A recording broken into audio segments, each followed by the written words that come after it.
Alrighty. So with TACAC, there is a purpose to it. It's more than just a basic hackathon. We are structuring it around the TAC devices and then also a certain problem statement. It will be all explained to you on the Friday of the event. So how the hackathon normally works is it runs from the Friday to the Sunday, kicking off Friday afternoon. There will be presentations, a version of a slide deck that looks just like this with some key people giving a bit of an overview. Jake and myself will be there. We'll also have a guest speaker and you'll be introduced to the mentors as well. So you know who's going to be helping you across the weekend. But to give you a bit of an overview, it's more of an opportunity to come in and break the rules on how normally innovation is done. And we want people to really challenge themselves, stretch your capability and be challenged by what's given to you, ask a lot of questions and basically shake off any of the corporate mentality that you might be coming in with about following rules. We really want you to create things that don't have many boundaries or limits, but within the framework of what we're trying to achieve. So did you want to elaborate on that any more there, Jake? I think I'll add, I guess, is we'll get into team arrangements a bit later, but one of the questions I keep getting is, do we need to have a team to come along? In short, no. Some people will bring form teams, but on the Friday afternoon, we'll have everyone have like colored dots on their name badge, and essentially they'll be marked as red, blue, green, for example, and it'll be tactical, technical, and enabler. So tactical being if you're from defense, police, other first responders. Technical if you come from a STEM background, if you're studying or you have graduated in a sort of STEM field and you have that sort of technical expertise. And then enablers, people that don't fit into either of those categories. So you could be great at project management, same team cohesion, team management, things like Scrum and Agile, helping presentations, good at public speaking, all those sort of things that will help actually bring the team together and be able to present on the Sunday afternoon. So that's a question I get asked probably the most. So we'll form teams of 5 on the Friday afternoon. That's probably the thing I'll add at this stage. Yeah. Okay. So if anyone hasn't participated in a hackathon before, or especially this defense-related hackathon, so we're aiming to bring together groups of people that probably might not normally get to collaborate or mix together. And that's the beauty of hackathons. We throw a bunch of different people from different backgrounds in the same room with a problem, and knowing that you are all solution driven and you love fixing things and coming up with new ways of doing things. And that's the beauty of hackathons, is the magic happens in all of the serendipitous introductions that you probably wouldn't normally get to have, and giving you the opportunity to come up with solutions. We can frame what we'd like to happen, or industry can say, hey, this is the problems that we're facing. These are the gaps that exist in products in the market right now.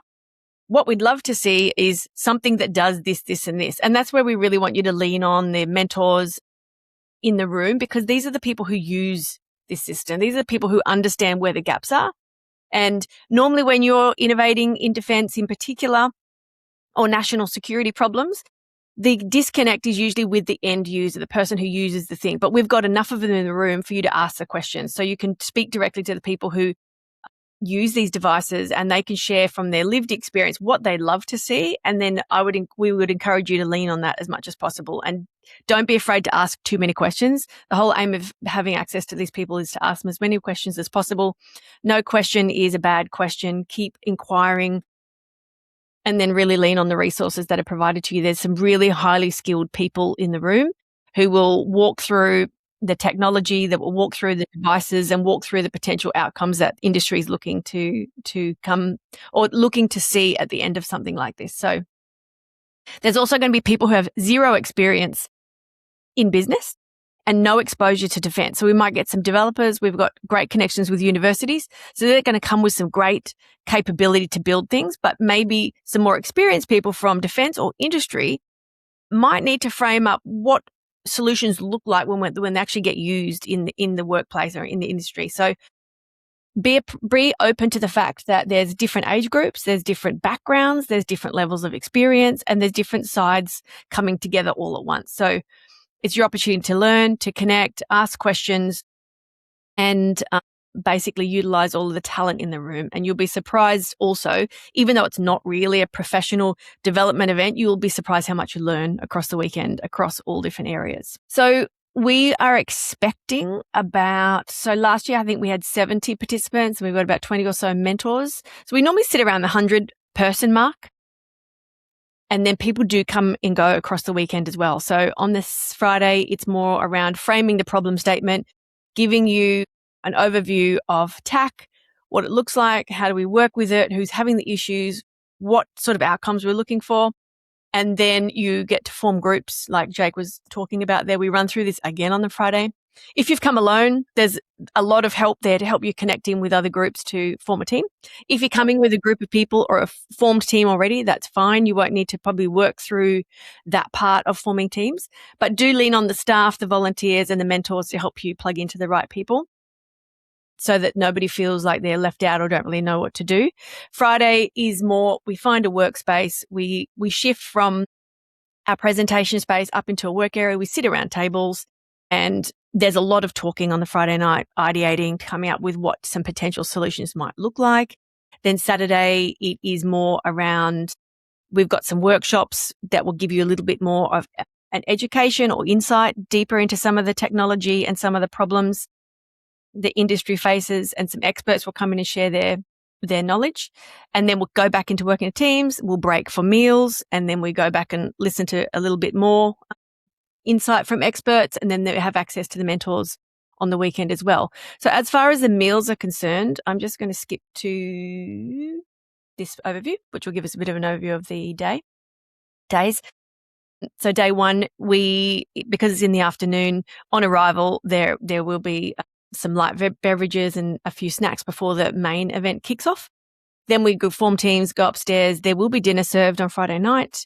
In the mornings, the venue opens at 8 a.m. There's coffee served. So we've got a barista coffee machine serving awesome coffee by an amazing barista that she'll pump out some coffees for you. You can have a chat with her, be nice. She's not really a full-time barista. And we encourage you to eat before you come. There's no breakfast served, but definitely there'll be coffee there to fuel your day. We do provide lunch and we provide dinner, and there'll be definitely snacks and some sugar hits throughout the day to keep your energy going. On the snacks, actually. Yep. Sorry. Thanks, Peter. A friend of ours, a friend of Bin Zone, has a company called Defence Nutrition Australia, and he'll be providing about 12 different vendors worth of snacks and drinks that have been kindly donated from those 12 Australian food vendors. So that'll be really cool. There'll be a bunch of things to try out, and be heaps and heaps of snacks, like Peter said. Yep. So there's no shortage of food, but also if something that we've offered, and it's all included in your ticket price. So just know that there's nothing extra to pay there. But if you find that it's not for you, the food that is, you can just go into the Valley Mall. There's plenty of food providers around and close by. If you're not aware of the location, the Valley Metro, which is right near the Valley Metro train station. If you are coming by public transport, that's probably where you're going to get off. If you're coming by the train, there's heaps of food in there. So there's no shortage of access to good facilities around the area. And also if you're parking, the McWhirter's car park or the Chinatown car park are probably your best options that are closest to the venue. On the third day, we do have a pitch finale or a demo to showcase what the teams came up with across the weekend. We bring in some external judges, and they will be they're going to be judging your pitches. We will work with you on how to formulate the pitch, what to put in the pitch, and we'll give you some pitch training. So even if you've never pitched or presented before, there will be a lot of support. Don't be put off by that. We're more than happy to get you up to speed. Our aim is to enable you to feel so confident and excited that you want to share what you've built across the weekend. And then also good indication of if it's something that you built is definitely going to be viable in the market, which is where we want to get to. And I can guarantee that what you think you are building on the Friday will definitely change about 25 times by the time you get to Sunday. And even though it might seem like it's super fast, you'd be surprised how much you can actually get done in that time frame. So what we saw last year were this very impressive results, and how people built what they built in the very short amount of time was super impressive. And I have no doubt that you'll be doing the same this year. I'm just going to jump to the problem statement. If you want to run through that one, Jake. Yeah. So this year's challenge statement's similar to last year, but a bit more open in terms of not so strictly defence. It's also opening up towards law enforcement, police, and other first responders, whether that's paramedics, firefighters, SES, and general security. So think of a venue think of the 2032 Olympics, sort of what we're shaping it towards each year as we go forward. So this year's statement is, how might we use TAC to better enable multiple agencies to deconflict resources, coordinate response actions, and maintain shared situational awareness during a rapidly evolving incident occurring within a major event precinct or densely populated urban gathering? So that really clear one is the 2032 Olympics. But yeah, so essentially just helping different organizations, different agencies, different even teams within, say, the Defence Force, be able to actually better communicate and collaborate and coordinate whatever resources you have available to you to be best utilize them and deal with and contain a situation as rapidly as possible in the best way, in the safest way as possible. Yep. Now, I would encourage you, if this always comes up as a question, and it may pop up again today, but I'll address it first because it's definitely common, is people say, if I've already got a product and it solves this, can I bring it in? The aim of a hackathon is to really come in and build something from scratch across the weekend. That's not to say that you can't utilize some of the knowledge that you have with something that you've built before, but we don't encourage that you come in with a half-built something when other teams are starting from scratch. The whole aim is to really hack across the weekend using the data, the access and the resources that you have and the information provided by our guests and mentors to build something in that 54-hour time period. So the agenda's up on the screen, kicking off, or the venue will open at 2:30 on the Friday. We're kicking off at 3 p.m. With a keynote. There'll be a presentation from the Beaten Zone Ventures team. And then, like I said, we'll move upstairs to the workspaces. And Saturday kicks off at 9 a.m. officially. Like I said, the doors open at 8 for coffee. And then we'll walk through the day. The venue does have a closing time. It closes at 8 p.m. and we're quite strict on that simply because of access to the building and various security reasons. We have security on site at the venue across the entire weekend. With the precinct in the Valley, there is 2 entrances, one from the Chinatown Mall and one from the Valley Mall. Sometimes across the weekend, the big roller doors close to those.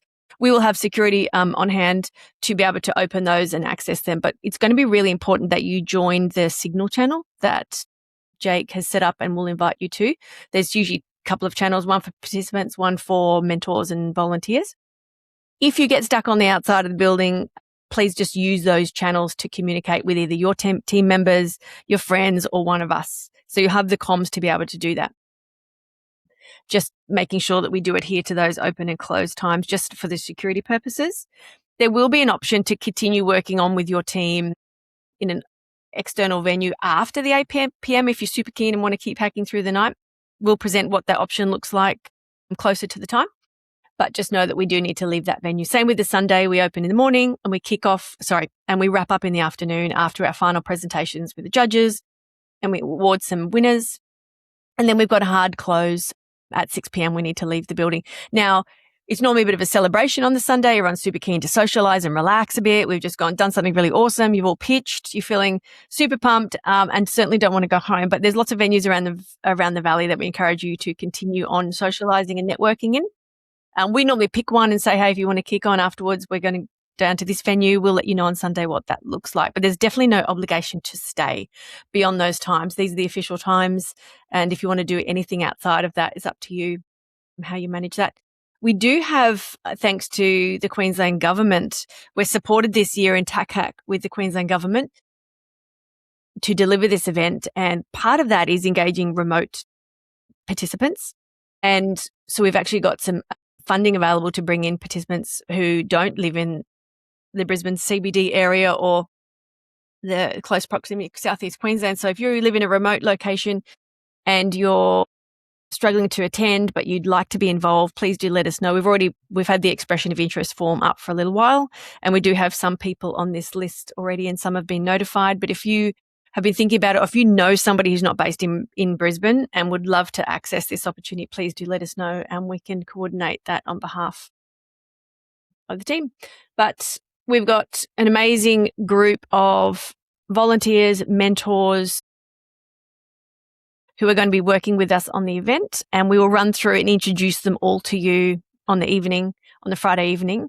But if you get a chance, go onto the website and have a look at their profiles, because if you have a bit of an idea of who's coming and who's around, then you know who to, if you've got an idea, you know that who to ask questions. How we manage the mentors on the weekend is there's certain times that they come in to speak to different teams. So we normally put on one of the walls, we put up a big sheet of paper listing out which mentor's coming in at what time, and the teams just go up and put their name next to that mentor session. So when the mentors come in, they know which tables to go around and speak to. So everybody gets access to the mentors. There's a lot of them with amazing expertise. During the weekend, we'll keep reminding you to go and put your name on the mentoring list so your team doesn't miss out. And like anything, you don't need to remember any of this. It's just to give you a bit of an overview for those people who really like to know what's going on before they attend an event. We will have this information shared around, and we'll keep you posted along the way as well, because there's a lot that happens across the weekend, and it sometimes can feel a bit overwhelming and a lot of information coming in at once. So that's it for the information as such. Was there any questions that came through, Jake? I can't see any questions at the moment, just some good comments from Reese around tax snacks at the TAC Hack, which is good. I guess some other points just to add that outside that presentation, like Peter said, there'll be some signal chats. How we'll communicate over the weekend. So we'll have an official chat, which will just be for primarily crew pushing out note updates and different things. And also in that program, you'll see there's different sessions, optional sessions throughout the particularly Saturday. So there'll be that pitch training, which will be mandatory for at least one person per team to go to with Peter. But there'll be a bunch of other presentations around TAC itself, whether that's a technical side or some end user, input from some people in the fence and people that have used TAC in a tactical scenario or a tactical situation rather. But yeah, there'll also be a banter chat for everyone just to sort of send it, geek out and stuff in there. We should also be having a couple of technology demonstrations, things to do with TAC, things to do with robotic systems or autonomous systems. So to Peter's point before, if you do have things that make sense to have in a TAC ecosystem and team awareness kit ecosystem, or cool, or defense related, or law enforcement related, those sort of things, please feel free to bring them along because you can demonstrate them. There'll be slots where you can actually showcase them and talk about those things that you're working on in your own time, whether it's a company or just sort of a hobby. So that's the opportunity there as well. Plus, everyone can geek out. It gives everyone sort of inspiration. So we'll have some other industry partners bring some cool things along, so you can play with them, look at them, and get some ideas and help with that. We should also have a map up, a live map up on the big screen, which will essentially everything that you do in TAC, you can upload onto that and you can see it in real time. So depending on what you want to show to everyone, I guess. Last year we had some really cool and funny things people putting up on the TAC map, which is really cool. So they'll be there, and there'll be a few other goodies throughout the weekend. We should have virtual reality TAC as well. So chucking the VR headset on and actually being in the TAC ecosystem virtually, which would be really cool. And there's another question here from Reese, actually. Yeah, the IP question. This is an interesting one, and it gets asked at all hackathons. First of all, it's not us. We don't own the IP. We're not doing this to gain any IP. We're merely here to facilitate you to come up with some solutions and plug you into industry. It's up to the teams to manage their IP. Now, this can get tricky where if you've come in, this is what I was talking about before, if you've half built something and you come in, just know that when you're working with a team, this could come up as a question between yourself and the team members.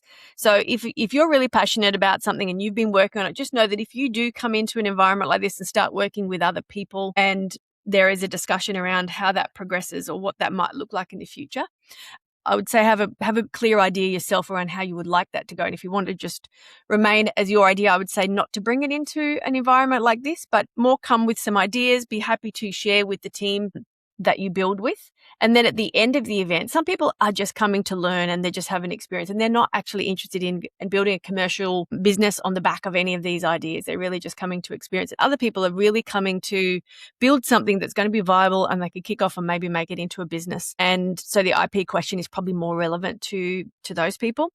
I would say play it by ear for yourself, but just be aware on what your dynamic is with the team and have those discussions and see, it's if you want help facilitating some of those discussions with your team, call one of us or one of the mentors, and we're more than happy to have that discussion with you at the time as well. Does that help, Reese, with the question? I guess in ultimately, like Peter said, IP retains with the team. So yeah, we don't have any claim and stake of that. So no, it's a big part there. I know it's a big issue for people. Yeah.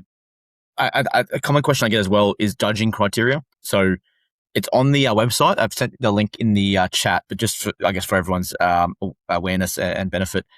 So judging criteria will essentially be relevance to real tactical defense or public safety challenges. So the challenge itself is a valid challenge, but there's within that quite a broad challenge that we provided for the hackathon, there's a myriad of other challenges that sit within that. So if your thing is targeting how can a security team or everyone that has a security as part of their role has access to the CCTV cameras, live footage at a stadium, for example, and that you're targeting sort of that interface and how that works as a really simple example, that's relevant. So that's a relevance to tactical defense or public safety challenge. So that's that first criteria. Second is innovation and creativity, so quite broad. It's doing something that hasn't been done before or hasn't been done well before. That's a big part. And then technical feasibility and prototype potential. So like you're not pitching a perpetual motion machine or something like that. You're pitching something that can actually be technically feasible. That's probably quite straightforward. And then the presentation quality and team collaboration. So last year we had a team implode. It was on the Saturday evening, I want to say, and we ended up putting those team members into other teams. And that's not uncommon. I would just say that you might start working with someone on the Friday and it's all great, even on the Saturday, and then something happens in the team and it can get tricky. There's a lot of challenging personalities, and sometimes the way you think the idea is going might not suit someone. And sometimes teams do break off, splinter, rejoin, and just know that is a normal behavior, but it may require a little bit of mediation from some of the mentors. So please do reach out if you're struggling with anything like that, or there's something that doesn't quite feel right. Please do chat to us, because we've dealt with this many times before. Definitely. But yeah, so that presentation quality as well. So I think last year we had a team all wear like similar color shirts, like try to look like a team when they're presenting, and I guess having that, showing the judges and clearly showing the judges that you everyone on the team contributed in various ways, and having a good, I guess, tip is having everyone on the team or multiple people in the team actually do the presentation and also answering the questions. So when the judges are asking questions, it's not just one person answering everything. You can see the whole team's involved and providing input. I think that's a good thing as well. And then another question that we get asked quite a bit is, what should I bring? So bring a laptop, bring a charger, bring anything else that you think will help throughout the weekend and also make comfortable. There'll obviously be tables and chairs and basic amenities and all those sort of things. But if you want to bring like a beanbag, or if you want to bring other things along, feel free to bring whatever you want to make it the most optimal experience for you and your team. We'll have power boards and extension cables and all those sort of things. So don't necessarily worry about them unless you want to, unless you have like 10 things plugged in just for yourself. Feel free to bring a surge protected power board and the like. Anything else, Peter, that people should be bringing? Big water bottle would be good. Bring a big water bottle. Yeah. Yeah, if you bring a water bottle, there's a great, Billy tap with cold water to fill up downstairs. If not, you sort of be going up and down with cups of water. But these are just little practical things that help. Water bottle, definitely all your chargers. We do supply some big pieces of paper with whiteboard markers. If you want to do some team brainstorming in a central space. If you've got any specific dietary requirements and you want to bring your own snacks, please do that. If not, like I said, we will be providing the rest. But you can also, there's other, shops around and stuff if you need some supplies. And on that as well, if last year we had a team develop some hardware as part of this, they had a hardware and a software. And so they needed to go to JCar or one of the other electronic shops to buy a few little bits and bobs to actually develop their solution. So if you are thinking of doing some a hardware solution, or if you decide to during the hackathon, please come speak to Peter, myself, or any of the other crew, and we'll be able to facilitate. If it's reasonable, we'll be able to facilitate supplying some stuff as well and helping with some stuff. But if you do have some ideas before you come along and you want to do some hardware solutions, please bring as much as you can to help enable it yourself, whether it's a soldering iron, solder, other sort of things like that. The facility that we'll have after hours will have a soldering iron, a 3D printer, and a couple other little things. So those things will be available after hours. At the precincts, we won't actually have any of those sort of things for hardware, noting that TAC really is a software-based platform and system, but many things can be used hardware-wise to plug into it and make it better, I guess. So yeah, just keep that in mind as well. Yeah, no limits to what you can achieve, and don't be afraid. Like if you've got an idea, just come and ask the question. Even if it hasn't been framed or no one's mentioned it before, just come and ask the question, because like I said, we saw a lot of hardware built last year that was really impressive, but had they not have come up with that idea, we didn't know that was possible and they'd need those parts. So definitely it's an open book and it's up to you to create some cool stuff. And I think the last thing in this sort of frequently asked questions is prizes. Everyone wants to know what prizes there are. So there's lots of cool prizes this year. So we'll have a prize will be a lunch with Steve Baxter and another VIP, which we had last year, which was really good. The team that won last year really enjoyed that, and it was also a tour at Niagara last year. This year we'll have another tour at another defense company that I'll keep quiet until come Sunday. It's gonna be cool though, and if you're in defense and you like defense stuff, you'll really enjoy it. I guarantee that. There is also, and I haven't told you about this yet, Jack, sorry, but the one of the executive mentors for one of those defense companies is happy to offer his services to mentor the team as well. So that will be added in there. And, even though it might not make a lot of sense right now why you'd need that, but at the end, it will make a lot of sense why you can have access to these people. And a couple other prizes. There were some cool trophies that some people are making for us right now, which are relevant to TAC, which is really cool. The challenge coin, some other a custom challenge coin, which I know Reese you'll love that too. It's similar to the challenge coins we had at the European Defence Tech Hackathon earlier in this year in Canberra. But a custom TAC Hack 26 challenge coin. There'll be a bunch of other swag. There will also be tickets to our Ravalli conference for the winning team. So Ravalli, Peter can talk about more, but essentially it's Defence Industry Investment Conference. It's the inaugural one this year on the Gold Coast on the 9th of September. So we've got a lot of investors and stakeholders from the US coming over specifically for that conference, as well as various investors and founders and government officials from the Australian ecosystem as well will be attending.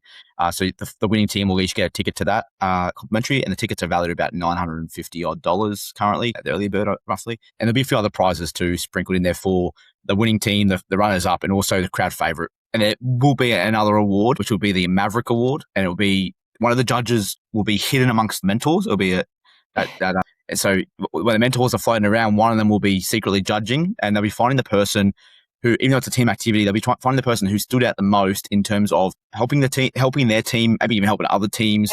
Last year, we had last year some people that are TAC gurus, and they're providing support to other teams that didn't TAC was very new to them.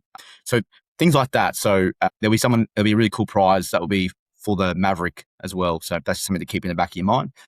I don't think I have anything else at this stage to add. We'll be going through all this and more on the Friday. It'll be more condensed on the Friday for a lot of this, just for time's sake, to get the mission teams into hacking. But we'll be covering all this. So if you missed anything, this recording will be provided as well to all participants and mentors and volunteers. But we'll cover off on a few more things on the Friday night as well. Great. All right. Other than that, we look forward to seeing you all next week. Please do send any questions through if you've got them. In the meantime, we're more than happy to answer anything. This is going to be loaded onto our YouTube. So if you wanted to pass it on, if one of your team members or mates or friends or connections you think might benefit from watching this before they're coming, please do send them the link. We'll share it on our LinkedIn and also on the website of TAC Hack as well. Awesome. Thank you very much, everyone, for joining us. And we'll see you all at TAC Hack next Friday. Great. Thanks. Look forward to it. Thanks, everyone.